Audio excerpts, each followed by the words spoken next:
Topic पढ़ रहे हैं अपन बर्नौलीज डिफरेंशियल इक्वेशन। बर्नौलीज अगर आपको करना है तो लीनियर करने आना, लीनियर डिफरेंशियल आया तो बर्नौलीज कर सकते हैं आप। तो लीनियर करें अपन, अभी बर्नौलीज स्टार्ट कर रहे हैं। इसका स्टैंडर्ड फॉर्म ये है, dy by D X plus P Y is equals to Q Y power N. Linear का भी ऐसी था, क्या था लीनियर का? dy by D X Y is equals to Q, extra क्या है इसमें? Y power N. Y power N का मतलब क्या है? एक राइट साइड भी वही आता। लीनियर के दो फॉर्म्स क्या पढ़े अपन? dy by D X plus P Y is equals to Q पढ़े।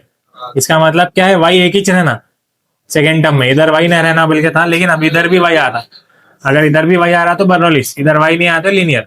ऐसी से अगर dx बाई डी वाई के फॉर्म में देखे आप, plus dx is equals to Q X power N आता है इसमें, ठीक है।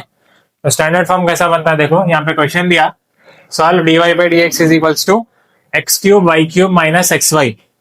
अब ये dy by D X already बना हुआ है, तो dy बाई डी एक्स तो बना हुआ है, सेकेंड टर्म y का आता, x का आता। dy बाई डी एक्स है तो नेक्स्ट टर्म किसका आता? y का आता। तो y किसमें? इसमें तो इसको इधर ले लिए तो dy by D X plus X Y is equals to X cube Y cube. तो ये dy बाई डी एक्स तो बन गया first term, dy by D X तो आ गया, प्लस पी वाई भी आ गया, ये p हो गया, ये y हो गया, इज इक्वल्स टू ये q हो गया, और ये जो है y पावर n बन गया, y क्यूब जो है y पावर n बन गया। अगर ये y क्यूब नहीं आता तो ये लीनियर में आ जाता था, समझे। अब ये बर्नौलीज हो गया। तो बर्नौलीज को क्या करना है? बर्नौलीज को थोड़ा प्रोसीजर करके वापस लीनियर बना लेना रहता। क्या है प्रोसीजर? और से सुनो, ये जो y पावर n रहता, यहाँ पे क्या है? y पावर n की जगह पे y क्यूब, तो y पावर n जो भी है y पावर 3, उसको डिवाइड कर लेना पूरी इक्वेशन से। स्टैंडर्ड फॉर्म बन गया बाद, पहले स्टैंडर्ड फॉर्म बना लेना बर्नौलीज का, बना लिया बाद ये जो y पावर n है उसको डिवाइड कर देना। तो divide y power 3 on both sides, तो dy बाई डी एक्स के बाद 1 बाई वाई पावर 3 आ जाता, dy by D X plus X Y by Y power 3 is equals to X cube into Y power 3 by Y power 3 cancel हो गया, ठीक है। उसके बाद क्या होता? ये तो सेम रहता, dy बाई डी एक्स, यहाँ पे एक y कैंसिल हो रहा, कैंसिल होके क्या बच रहा? x बाई वाई स्क्वायर, इसको मैं 1 by Y square into X लिख रहा हूँ, थोड़ा x बाजू हटा के लिख लिया, समझो, ठीक है। एक y तो कैंसिल हो गया, y बाई वाई क्यूब, इससे वाई स्क्वायर बचा, x को बाजू हटा लिया तो 1 बाई वाई स्क्वायर बना। तो 1 बाई वाई स्क्वायर को z लेना, ये जो बीच में एक कैंसिल हो गया, जो बच रहा ना, let 1 by Y square is equals to z। ये लीनियर का प्रोसीजर है इसको। यहाँ पे सेकेंड टर्म में ये जो पी वाई रहता, पी वाई के नीचे वाई पावर एन कैंसिल होता, एक वाई कैंसिल होके जो बचता वाई का टर्म, उसको जेड ले लेना। हमेशा हर प्रॉब्लम में एच करना है बर्नौलीज के। तो 1 by Y square is equal to Z ले लिए, इसको डिफरेंशिएट करना। ऐसा करते डिफरेंशिएट, 1 बाई वाई क्यूब का डिफरेंस, 1 बाई वाई स्क्वायर ना है, 1 बाई वाई स्क्वायर का differentiation minus 2 by Y cube होता, अगर साथ में डी वाई लिखते बाजू। वैसे डीजेड को जब डिफरेंशिएट करें, 1 जेड का 1 बाजू डीजेड लिखते, ये इंटू में 1 नहीं भी लिखे तो चलता। तो तुम्हारा minus 2 by Y cube D Y is equal to D Z आया, माइनस 2 को उधर भेज दो, उधर भेजिए तो कहाँ चल जाता है? डिवाइड में चल जाता। तो 1 by Y cube D Y is equals to 1 by minus 2 D Z, D Z by minus 2 भी लिख सकते हैं, बाजू हटा के लिखा, इसको बॉक्स बनाओ, बना लिए।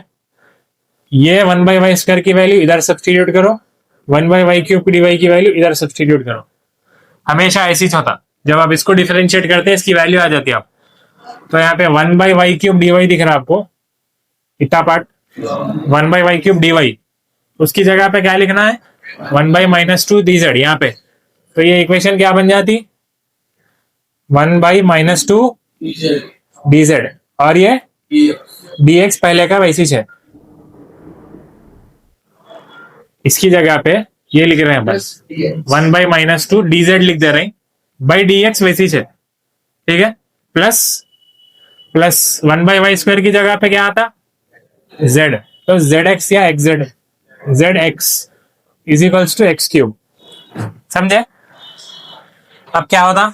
ये 1 बाई माइनस, ये -2 हटाना है मेरे को, तो इन्हें डिवीजन में है, इसको हटाने में मल्टीप्लाई करता हूँ, तो मल्टीप्लाई -2 ऑन बोथ साइड्स करा मैं अगर, तो इन्हें कैंसिल हो जाता, मल्टीप्लाई -2 ऑन बोथ साइड्स। तो यहाँ पे मल्टीप्लाई होके कैंसिल हो गया, समझो बचा क्या, dz by D X plus -2, यहाँ पे भी मल्टीप्लाई हो रहा, तो -2 x z लिख रहा हूं, x पहले लिख लिया, z बाद में लिखा, इज इक्वल्स टू -2 x³ तो जब भी आप यहाँ से -2 हटा दिए या जो भी है यहाँ पे वो हटा दिए, तो इन्हें बनता लीनियर डिफरेंशियल इक्वेशन। क्या बनता, हाँ यहाँ पे -2 मल्टीप्लाई करा मैं अगर, तो ऊपर का -2 नीचे का -2 कैंसिल होता, ठीक है। और यहाँ पे भी -2 अगर मैं हर एक टर्म से होता ना, ये टर्म से भी होता, ये टर्म से भी होता, ये टर्म से भी होता। यहाँ पे -2 मल्टीप्लाई करा तो -2 हो गया, यहाँ पे भी -2 मल्टीप्लाई करा तो -2 हो गया, ठीक है। तो इन्हें बन गया लीनियर। कैसा मालूम लीनियर, लीनियर कैसा आ रहा था, देखो अगर dy बाई डी एक्स है तो ये जो वेरिएबल है वो बस एक ही बार आना, अब अगर dy बाई डी एक्स है तो y एक ही रहना, बराबर, dx by D x, dx by dy रहा तो x एक ही रहना। अब यहाँ dz बाई डी एक्स है तो z एक ही रहना, एक ही है, बाकी का पूरा x है, तो इन्हें लीनियर इन z बना। अपन अब तक लीनियर इन y पढ़े थे, लीनियर इन x पढ़े थे, अब ये लीनियर इन z बना। बर्नौलीज के हर प्रॉब्लम में लीनियर इन z आता। माइनस तो अपन p में ढकल ले सकते हैं ना, माइनस तो पहले भी आया, तो इसको p में ढकल देना, तो ये लीनियर इन z हो गया। तो इसको अपन लिखेंगे, it is in the form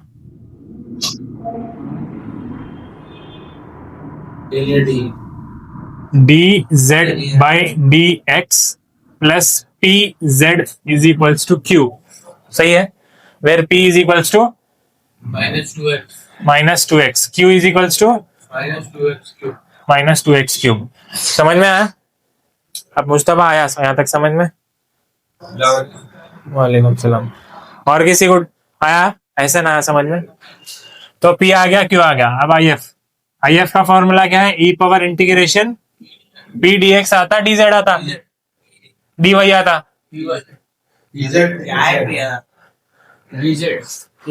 क्या आता, बोलो जी, तुम्हारे से ही पूछ रहा हूँ, क्या कर रहे हो, क्या है if का formula, e power integration p dx आता। अगर आपको नहीं समझ में आ रहा तो हेलो p देख लेना, p में क्या है x है तो x आता, ठीक बात है। वैसे तो आप आज तक समझ जाना चाहिए था, इतने लीनियर क्या प्रॉब्लम आ करे, x है तो x आता, तो e पावर इंटीग्रेशन, अगर नंबर रहा वहां पे तो भी x लिखना पड़ता है, वहां नंबर नहीं, नंबर है तो क्या लिखेंगे, बोले परेशान हो जाएंगे। नीचे जो है उससे अपन डिफरेंशिएट और इंटीग्रेट करते हैं, तो integrating with respect to x ही चाहता है। तो p की वैल्यू क्या है, -2x dx, -2 तो इंटीग्रेशन के बाहर ढकल दो, बचा क्या, x dx, integration of x क्या है, x पावर 2/2 आता, ये 2 कैंसिल होता, e पावर -x², ये है if का फॉर्मूला, if की वैल्यू, if की वैल्यू आ गई बात। The general solution is, formula क्या है, z into if is equals to integration q into if d x dz, x क्योंकि x से इंटीग्रेट होता अपने पास, लीनियर इन z है लेकिन विद रिस्पेक्ट टू x है वो, तो z इंटू if, if क्या है, e पावर -x², x² ही है वो, इंटीग्रेशन q, q क्या है आपका, -2x³ into e power -x² dx। चलो इसमें क्या करेंगे अपन, यूवी भी कर सकते हैं मगर लंबा हो जाता, तो अपने पास शॉर्टकट है। शॉर्टकट क्या है, ये फॉर्मूला में ई पे अप्लाई नहीं होगा, बोला था मैं, क्या बोला था, ई आया तो टी लेना, किसको लेना, टी, जो ई के पावर में है उसको टी लेना बोला था मैं, तो -x² को टी लेना है, उतना आपको समझ में आना, मगर उसका डिफरेंशिएशन भी बाजू लेना। तो -x² का डिफरेंशिएशन क्या है, -2x है बाजू, क्यूब आ गया, तो अपन क्यूब को क्या लिखना, आइडिया से -2x इंटू x², x को x इंटू x क्यूब को x इंटू x² लिख सकते, फिर e पावर -x² dx। तो अब यहाँ पे डिफरेंशिएशन बन गया, इसको t ले सकते हैं। अब आप ये इतना पार्ट एक्स्ट्रा है, उसका भी काम हो जाता, क्या काम होता है देखो आप, फिर से लिख रहा हूँ ये इंटीग्रेशन, बाहर आप x नहीं ले सकते, वेरिएबल बाहर नहीं निकलता इंटीग्रेशन। तो मैं किसको टी ले रहा हूँ, लेट, बोलो let minus X square is equals to T. ठीक है, इसको डिफरेंशिएट करना आप, तो एक्स स्क्वायर का डिफरेंशिएशन -2x, साथ में dx लिखना, t का डिफरेंशिएशन dt लिखना। अब ये चीज और ये चीज दोनों लेके जाके वहां सब्स्टिट्यूट करना है आपको। इंटीग्रेशन देखो गौर से, -2x और ये dx, -2x और dx दोनों मिलके क्या बनते हैं, dt लिख दिया हमें। तो -2x चले गया, dx चले गया। अब e पावर -x स्क्वायर है, तो -x स्क्वायर की जगह e पावर t, माइनस ले लिया ना मैं वहां पे, तो e पावर t, यहाँ पे क्या है x स्क्वायर, मगर x नहीं लिखना है, तो पूरा t में कन्वर्ट करना है। तो माइनस अगर अपन इधर भी जा दिए तो x स्क्वायर की वैल्यू क्या होती, -t, समझे। x स्क्वायर की वैल्यू होना है तुम्हारे को, माइनस को माइनस मल्टीप्लाई कर दो दोनों साइड, तो ये प्लस हो जाता है, माइनस हो जाता है। तो x स्क्वायर की वैल्यू क्या हो गई, -t, तो x स्क्वायर की जगह -t लिख दिया। फिर से बोल रहा हूँ, ये दोनों मिलके dt बन गए, -2x और dx, e power -x square की जगह e पावर t लिख दिया, ये x स्क्वायर की जगह पे -t लिख दिया। ठीक है, इसको फिर u भी कर सकते हैं, मगर u के बदले शॉर्टकट है, पहले माइनस को बाहर निकालो, integration t e power t dt, इसमें u भी कर सकते हैं, u नहीं करके शॉर्टकट है integration x e power x is equal to e power x into x -1, तो minus bracket close e power t into t -1 plus c। ठीक है, t e पावर t बोलता है x e power x, integration का answer है e power x into x -1, e power t into t -1। LHS में क्या है, z into e power -x square.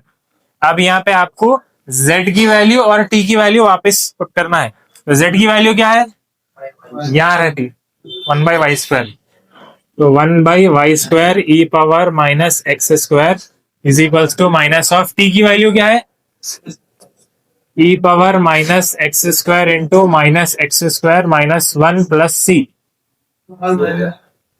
e power -x square cancel कर दिए, कर सकते हैं मगर नको, प्लस सी भी है ना वहां पे। तो ये है बर्नौलीज डिफरेंशियल इक्वेशन।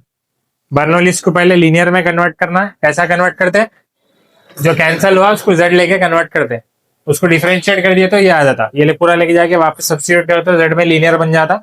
p और q निकालो, if निकालो, जनरल सोल्यूशन में सब्स्टिट्यूट करो, इंटीग्रेट करो।